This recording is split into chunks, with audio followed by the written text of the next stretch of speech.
So hello guys, আসসালামু আলাইকুম, welcome to my YouTube channel and Facebook page. আজকে আমরা চলে যাচ্ছি আমাদের ইফতার পার্টিতে। আমাদের ফ্রেন্ড সার্কেল মিলে আজকে একটা ইফতার পার্টির আয়োজন করা হয়েছে, আমরা সেখানে যাচ্ছি। This is blog number 2, enjoy this blog. বিকাল 4টার দিকে আমি চলে আসি শহরে, আর শহরেই আমার এক ফ্রেন্ড ছিল, ওকে পিক আপ করার জন্য শহরে আসা। তারপর একটা টেসলা নিয়ে আমরা উঠতে উঠতে চলে যাই প্রেসিডেন্ট কাচ্চিতে, আর এখানেই আর কি আমাদের ইফতার পার্টির আয়োজন করা হয়েছে। আমাদের পৌঁছাতে 6টা বেজে যায়, তাই আমরা তাড়াতাড়ি করে চলে আসি উপরে, আর উপরেই আর কি আমাদের ইফতার পার্টির আয়োজন করা হয়েছিল। তারপর আমি এই রেস্টুরেন্টের ইন্টেরিয়র ডিজাইনটা দেখতেছিলাম। আসলে পাবনা শহরের মধ্যে এই রেস্টুরেন্টটা একদম ইউনিক একটি ডিজাইন করেছে। এই যে এই পাশেও ছিল অনেক বড় একটা স্পেস। এই যে তোমরা যারা রমজান মাসে ভণ্ডামি করো, দেখছো এটা কি একবারে। তারপর কিছু ফটোশুট করতে করতে আমাদের ইফতারের সময় হয়ে যায়।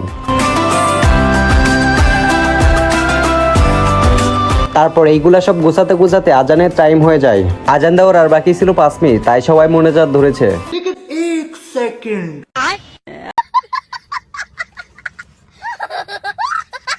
আমাদের এখানে মুড়ি পেঁয়াজি সহ অনেকগুলো ইফতারি আইটেম ছিল, আর সামনে এখানে শরবতটা দেখে মনে হচ্ছিল অনেক মজা হবে, বাট এটার কালারটা ভাই। अबे साले जो माफ करना मैं जो একটু পরে আজান দিলে খেয়ে টেস্ট করে দেখবো। আজান দিয়ে দিয়েছি, ইফতার করে তোমাদের সাথে দেখা হচ্ছে, টাটা।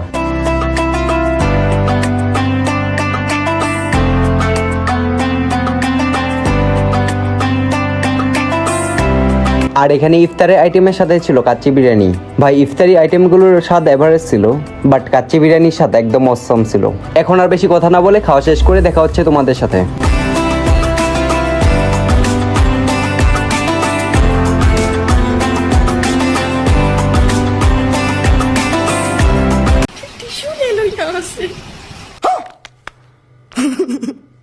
খাওয়া শেষ করে উপরে আসতে দেখি এই রেস্টুরেন্টের উপরে একটি সুন্দর রুফটপ ছিল।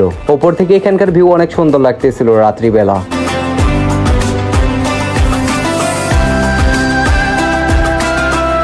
খাওয়া শেষ করে আর ভালো লাগতেছিল না, তাই আর ব্লগ কন্টিনিউ করা হয়নি।